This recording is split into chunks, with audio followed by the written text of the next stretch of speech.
Olá a todos, tudo bem com vocês? Sejam bem-vindos a mais um vídeo aqui do canal. E no vídeo de hoje eu quero falar com vocês sobre esse livro aqui do Daniel Defoe, Robinson Crusoe, ou Crusoe, né? Antes de falar do livro, falar um pouquinho sobre o autor. O Daniel Defoe, ele teve uma vida bem peculiar, assim. Ele nasceu em Londres em 1660 e o sobrenome da família dele era Poe. E aí, futuramente, ele muda para Defoe, que Defoe talvez teria um aspecto mais nobre, assim, do que somente Poe. A família dele, os pais dele, eram dissidentes presbiterianos, porque na Inglaterra, nessa época, a religião oficial era anglicana. Então tinha essas vertentes dissidentes, e eles eram presbiterianos. Um fato importante aqui é que ele estudou para ser pastor pastor presbiteriano, só que por algum motivo ele desistiu. E aí ele foi comerciante, ele lutou numa rebelião contra o rei Jaime II. Ele foi preso por dívida, foi preso por ter escrito panfletos políticos contra o rei da época. Ele foi agente secreto, foi jornalista político, foi escritor. Então ele teve uma vida bem agitada. E esse livro aqui, do Robinson Crusoe, ou Crusoe, né? Ele foi publicado em 1719 e ele é considerado o primeiro romance moderno inglês. O romance da maneira como a gente conhece o romance hoje. Ele é um daqueles livros que tem não sei quantas adaptações por aí, né? Ele tem filmes baseados nessa história, tem várias adaptações infanto-juvenis. E eu tive contato com ele lá na minha adolescência. É uma dessas adaptações infanto-juvenis. Só que essas adaptações não tem a história toda, né? Tem só a parte da aventura. E essa história, acho que quase todo mundo conhece, né? Quando começa, o Robinson Crusoe tem uns 18 anos. E eles moram lá na Inglaterra. E aí, apesar do conselho do pai dele para ele ter uma vida estável, que daí não seria muito pobre nem muito rico, era para ser uma classe média ali, mas ele não ouve os conselhos desse pai. E ele quer aventura, ele quer ir para o mar, e ele acaba meio que saindo fugido com um amigo dele para uma viagem lá para Londres por mar, né? E aí, nessa primeira viagem, ele já passa por uma tempestade que nem foi tão grande assim, mas ele não conhecia, né? Ele fica muito assustado. E aí ele atribui essa tempestade ao fato dele ter desobedecido ao pai. Então ele atribui como se fosse um castigo divino, vamos supor. E aí ele promete que se ele chegar em terra firme, ele vai voltar para casa do pai, não sei o quê. Só que quando acaba a tempestade, ele esquece todas as promessas e continua a viagem. E aí ele vai fazendo novas viagens, todas as viagens vão acontecendo tempestades, vão acontecendo algumas coisas assim. Em todas as tempestades ele promete que vai voltar para casa do pai, chega em terra firme, ele esquece tudo. E aí, num determinado momento, ele começa a fazer comércio de bugigangas. E aí ele se torna um comerciante de sucesso. Só que num determinado momento ele vai fazer uma viagem dessas. E aí ele é capturado num lugar lá por piratas muçulmanos. E aí ele acaba virando escravo desses piratas. Só que depois de um tempo ele consegue fugir. E aí, com a ajuda de outro rapaz que também é escravo, parece que o nome era Shuri. Aí lá no meio do caminho ele acaba sendo encontrado por um navio português, esse navio traz eles pro Brasil, e aí ele vende esse rapaz que estava junto com ele como escravo também, mesmo ele já tendo passado pela escravidão. Bom, aí no Brasil ele compra umas terras, porque ele tinha dinheiro lá, né, desse comércio, ele tinha ganhado dinheiro, ele compra umas terras. E aí no Brasil ele basicamente vira um grande senhor de engenho, ele vai plantar cana e ele tem muito sucesso nessa empreitada, digamos assim. E aí quando passa 4 anos que ele tá no Brasil, ele já tá bem de vida, chegam uns vizinhos dele lá, né, uns fazendeiros, e aí eles propõem para ele que eles estão pensando em fazer tráfico escravo, e aí como ele tem uma certa experiência com o navio, com navegação e com comércio, né, eles pedem para ele ir até esse lugar e fazer a mediação entre esse comércio e esse tráfico. E aí ele topa, ele vai para a África comprar os escravos, só que no meio do caminho acontece uma grande tempestade, né, e aí o navio naufraga lá perto de uma ilha e só ele sobrevive. Aí ele fica nessa ilha, ele tem que achar meio de sobrevivência, ele fica um tempo lá, até que depois de muitos anos que ele tá nessa ilha, ele descobre uma pegada lá na areia da praia, e aí ele descobre que essa ilha era usada para canibais que habitavam o continente ali próximo da onde ele estava, para realizar rituais de canibalismo. E aí ele fica preocupado, né? Ele começa a se esconder, ele fica muito preocupado, mas aí ele descobre que não é sempre que tem como ele se proteger desses canibais. E aí 23, acho que 24 anos depois, acontece um fato lá e ele consegue salvar um desses indígenas que seria a vítima do ritual lá, que ele dá o nome de Sexta-feira, que é o dia que o rapaz chegou lá na ilha, né, que ele é salvo, e aí esse rapaz é feito meio de empregado, barra escravo, barra amigo do Cruzoé. E aí depois de 28 anos que ele tá nessa ilha, aparece um navio lá, ele é resgatado, retorna pra Inglaterra e aí no final da história, né, ele já tá com quase 60 anos ali, ele conta que ele casou, a mulher morreu, daí ele teve filhos, a mulher morreu e ele sai pra aventura de novo. Basicamente é essa a história do livro. Esse livro, ele é interpretado de várias formas. E a maioria das que eu vi vai falar que é uma visão colonialista, imperialista, dos ingleses capitalistas, e não sei mais o queísta, e por aí vai. E aí o que me chamou a atenção é que tem um aspecto religioso muito forte aqui. Quando ele chega na ilha, uma das primeiras coisas que ele faz é agradecer a Deus por ele ter vivido.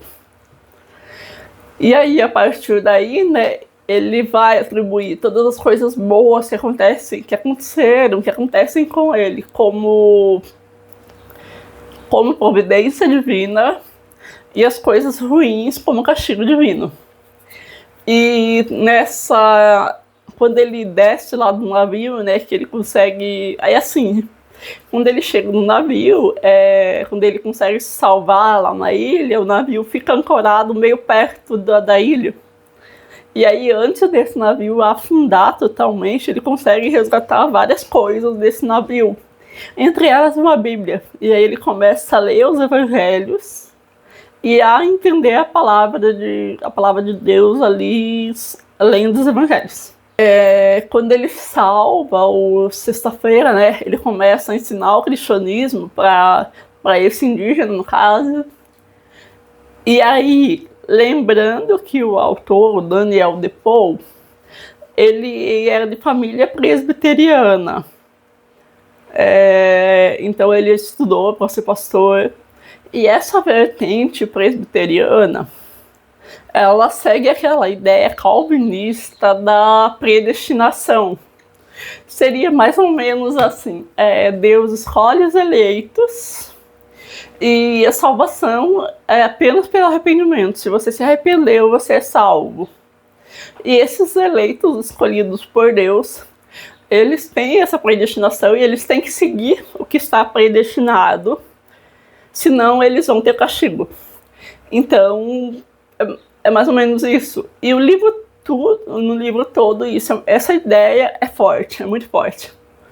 E aí, baseado nessa mesma ideia calvinista, presbiteriana e tal, vem a teologia da prosperidade, que é baseado nessa ideia da predestinação e Se você fizer se você cumprir aquele plano que Deus tem para você, Deus vai te dar bens materiais em troca.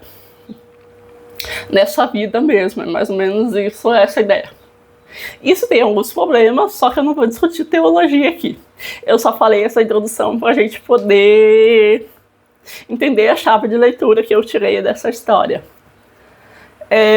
Bem, no começo da história, o Josué, ele faz o quê? Ele desobedece ao pai, ele vai para o mar. E aí dá tudo errado, né? Ele tem os tempestades, ele é escravo, não sei o quê. Aí ele tem uma chance no Brasil. Quando tá tudo dando certo, ele vai pro mar de novo, como se ele desobedecesse o pai de novo. E aí ele tem um naufrágio que leva ele nessa ilha. Essa parte aqui eu interpretei como uma nova forma de contar a história bíblica mesmo. De novo, né, como já dizia, eu acho que o Northrop Frye, né, que vai falar que todas as histórias estão na Bíblia, tem um desses autores aí que fala isso. E tem assim, né, no começo é o homem que desobedece o pai, e aí como consequência dessa desobediência tem a queda do paraíso. E no caso aqui, o paraíso seria a Inglaterra, né? E daí ele desobedece o pai e ele acaba caindo desse paraíso. E aí o Robinson Crusoe vai para muitas aventuras, ao mesmo tempo que tem essas tempestades, ele vai trabalhando, que ele não para de trabalhar, é um homem muito ativo, e ele vai prosperando. E aí ele cai capturado por esses escravos. Ele cai capturado por esses piratas muçulmanos. Nessa parte aqui, eu lembrei daquela parte da Bíblia quando os hebreus são capturados como escravos no Egito, e aí Moisés tem que tirar eles dessa escravidão. E aí aqui o Josué, ele vai sair, né? Ele vai levar esse rapaz junto com ele, esse Shuri, e ele consegue fugir dessa escravidão.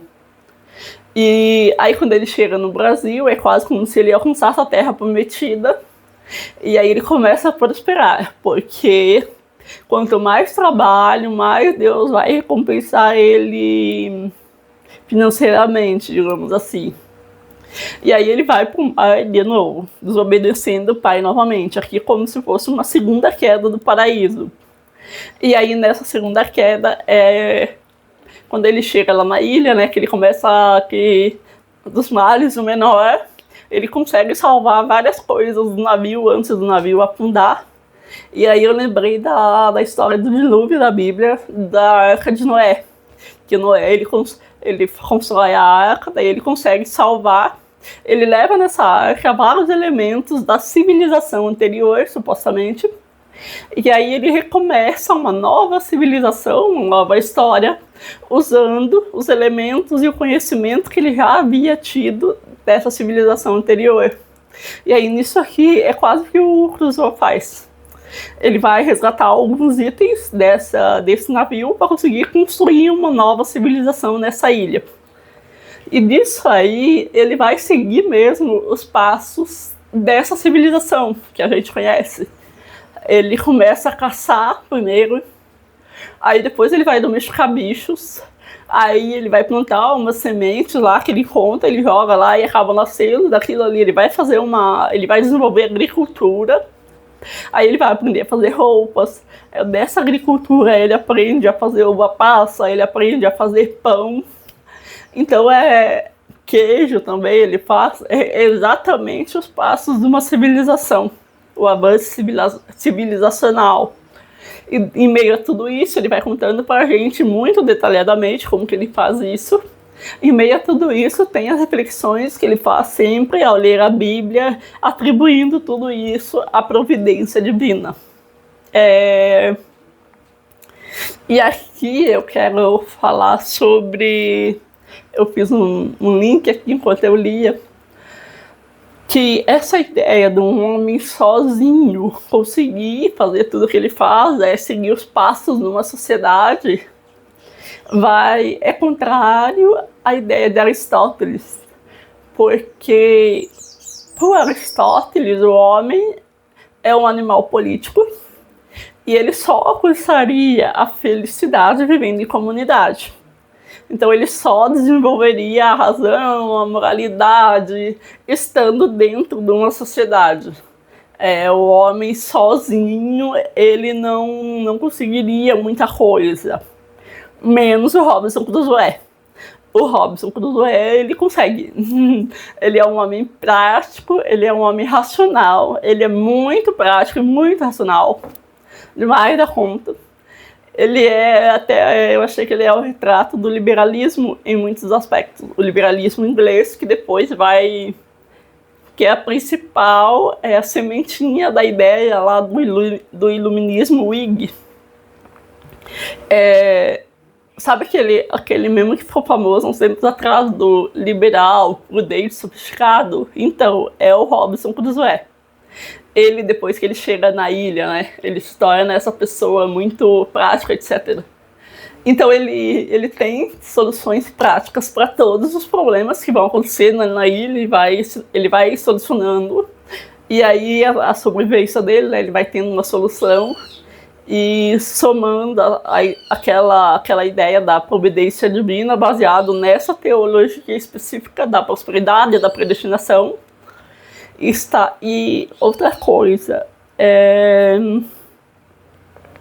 fica implícito em toda a história que o homem, no sentido natural, no seu estado de natureza, esse estado de natureza é no sentido moderno, que é aquele que seria o homem no seu natural, assim, digamos.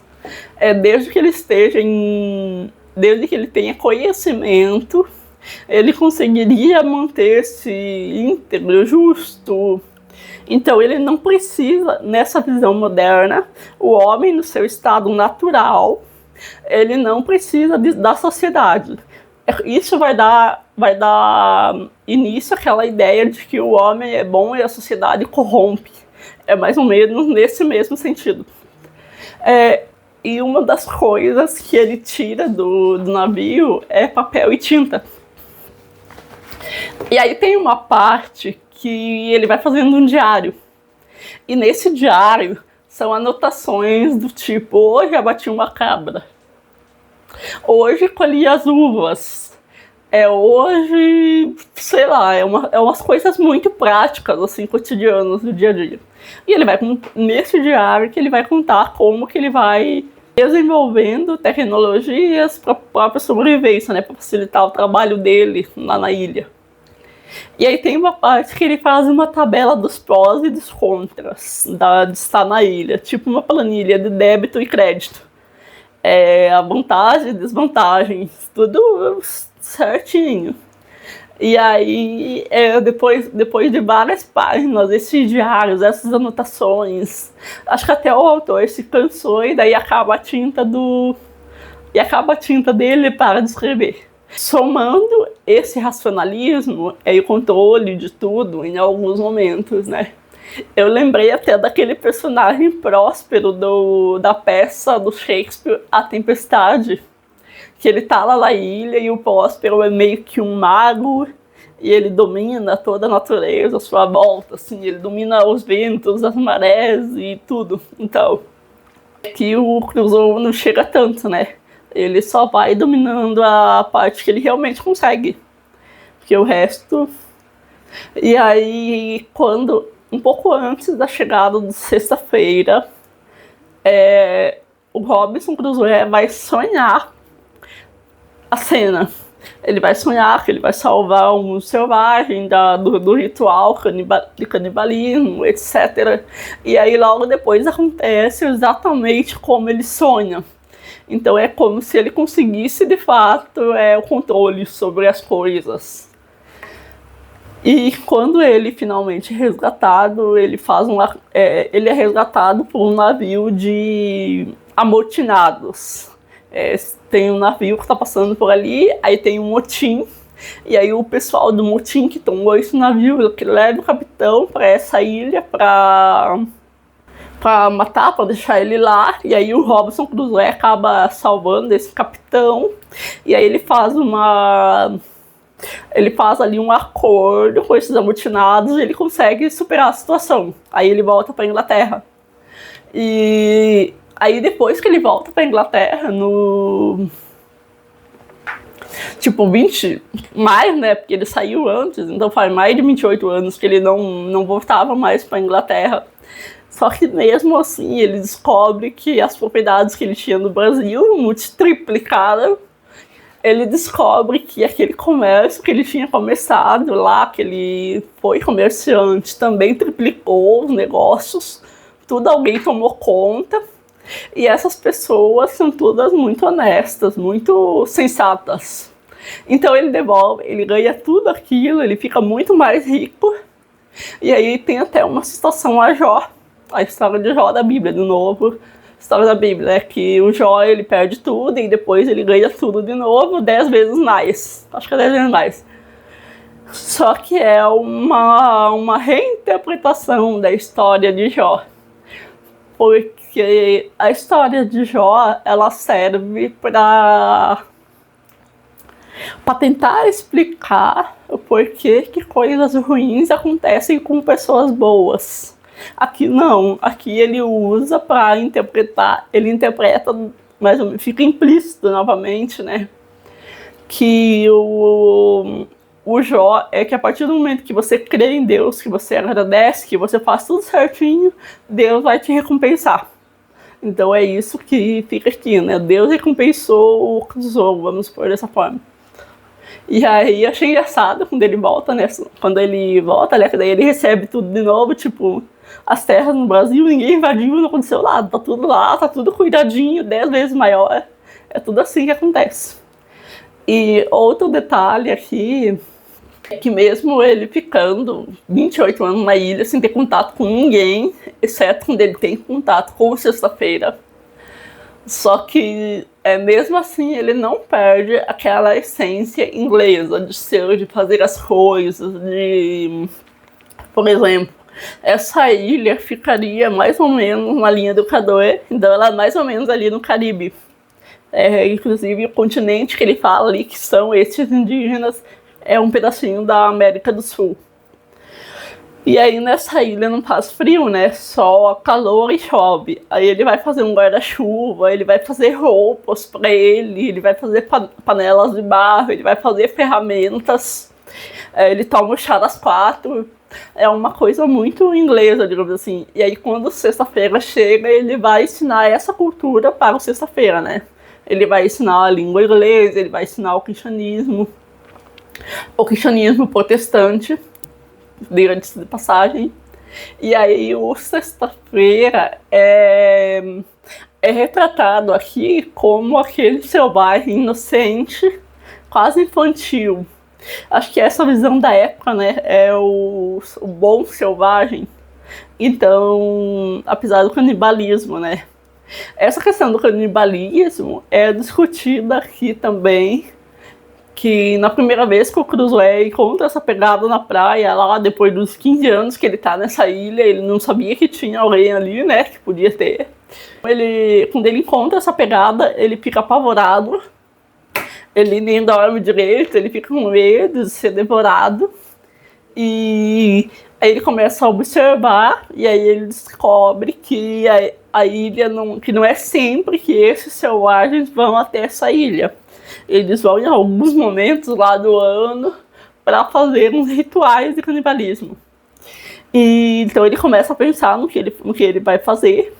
Aí ele pensa em matar todo mundo, aí ele chega à conclusão que não adianta, e no final ele decide que não cabe a ele decidir o que fazer com essas pessoas, né? E aí ele deixa meio que nas mãos da providência divina. Então, acho que é isso. A minha visão desse livro é essa. Esse livro é a história recontada da civilização, se ela fosse feita por um homem só. Todos os passos civilizatórios que a gente atingiu até chegarmos nessa época que o livro foi escrito, no caso, né? Baseado nessas ideologias, nessas teologias da época. No liberalismo do John Locke, no estado de natureza hobbesiano, nessa teologia da predestinação calvinista, nessa teologia da prosperidade, essas coisas. Até eu li em algum lugar que o Marx não gostou desse livro por causa da questão do trabalho ser muito forte aqui, né? Por todas essas questões que eu citei aqui, ele não curtiu muito. E aí todas as interpretações que eu vi, a maioria delas é baseado nessa questão marxista do oprimido e opressor, essa dualidade. Então, e esse livro também pode ser lido como somente um livro de aventura, né? Acho que por hoje era isso. Se você gostou, se você concorda, se você já leu, curte, comenta, compartilha e até a próxima.